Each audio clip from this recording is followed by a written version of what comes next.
जीजा साली पे फिदा। एक बार की बात है, एक कस्बे में अमित और उसकी पत्नी रीना रहती थी। जी सुनिए जरा, बहुत दिन हो गए हैं। मैं अपने घर नहीं गई हूँ। सोच रही हूँ कि अपने घर हो आऊं।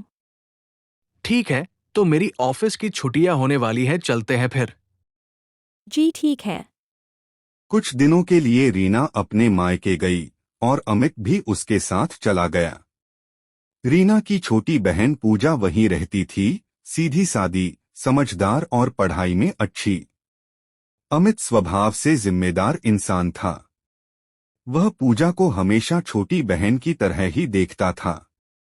पूजा, ये बताओ कि पढ़ाई कैसी चल रही है तुम्हारी? जी जीजा जी, पढ़ाई तो बहुत अच्छी चल रही है। और मैं अब से पेपर में सबसे अच्छे नंबर लेकर आई थी। इतने में ही रीना आ जाती है। क्या बात है, क्या बातें हो रही है? जीजा साली में कोई मुझे भी बताओ जरा। पूजा ने मजाक में कहा। जरूरी नहीं कि हर बात तुमको बताए, वो हम लोगों का सीक्रेट है। ये बोलकर हंसते हुए पूजा चली जाती हैं। घर के बाहर पूजा बैठी थी, तभी अमित आता है और उससे बातें करने लगता है। ये देख मोहल्ले की कुछ औरतें फुसफुसाते हुए बातें करने लगती है। तोबा तोबा, देखो जरा कैसे बातें हो रही हैं। हमारे समय में हम तो अपने जीजा जी लोगों के सामने ही नहीं जाते थे। सही कह रही हो, मुझे लगता है रीना को पता नहीं है अपनी छोटी बहन के बारे में। लगता है किसी दिन जाकर बताना ही पड़ेगा। वो औरतें ये बातें करके जोर जोर से हंस रही होती हैं। वो लोग बिना सच्चाई जाने बातें बनाने लगती है। रीना शाम की चाय बना रही होती हैं, तभी देखती है कि शक्कर खत्म हो गई है। वो पड़ोस वाली शीला चाची के यहाँ जाती है। चाची, क्या मुझे थोड़ी शक्कर मिलेगी? हाँ हाँ, क्यों नहीं मिलेगी, जरूर मिलेगी, रुको मैं मांगवती हूँ। रुचिका, रीना आई है, थोड़ी शक्कर ले आना। ला रही है। और तू बता, कैसी है, तेरा पति कैसा है? अच्छा तो लग रहा है उसको यहाँ। जी वो ठीक है। हाँ, आज देखा था पूजा के साथ बाहर बहुत हंस हंस कर बातें कर रहा था। तुम जब से आई हो तब से पूजा अमित के साथ ही तो है। तुम्हारा पति तुम्हारी बहन पर ज्यादा ध्यान देता है, उसी के साथ दिखता है, ध्यान रखा करो थोड़ा। रीना घर आ जाती है। रीना के मन में गलतफहमी पैदा हो जाती है। उसने अमित से खुलकर बात करने के बजाय मन ही मन शक करना शुरू कर दिया।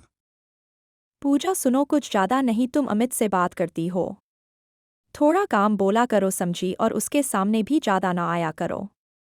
क्यों दीदी, किया हुआ, तुम ऐसा क्यों कह रही हो? ये मैं नहीं कह रही हूँ। बाहर लोग कह रहे हैं, वही मैं कह रही हूँ, समझी। घर का माहौल धीरे धीरे बदलने लगा। पूजा रोते हुए अपनी माँ के पास आई और बोली।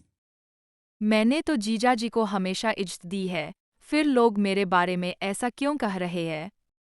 माँ ने उसी समय पूरे घर को बैठाया। अमित ने बहुत शांति से कहा। मैं एक जीजा हूं। ये रिश्ता मेरे लिए भरोसे की जिम्मेदारी है। अगर मेरी किसी बात से किसी को बुरा लगा हो तो मैं माफी चाहता हूं, लेकिन मेरा इरादा हमेशा साफ रहा है। पूजा मेरी छोटी बहन की तरह है। तब रीना को अपनी गलती समझ आई। उसे एहसास हुआ कि उसने लोगों की बातों पर भरोसा किया, अपने रिश्ते पर नहीं। उसने अमित से माफी मांगी और पूजा को गले लगा लिया। उस दिन के बाद घर में एक बात तय हुई। कोई भी बात पहले आपस में खुले दिल से की जाएगी, ताकि गलतफहमी जन्म न ले। घर में फिर से सुकून और अपनापन लौट आया। गलतफहमी रिश्तों को तोड़ती है और संवाद उन्हें बचाता है।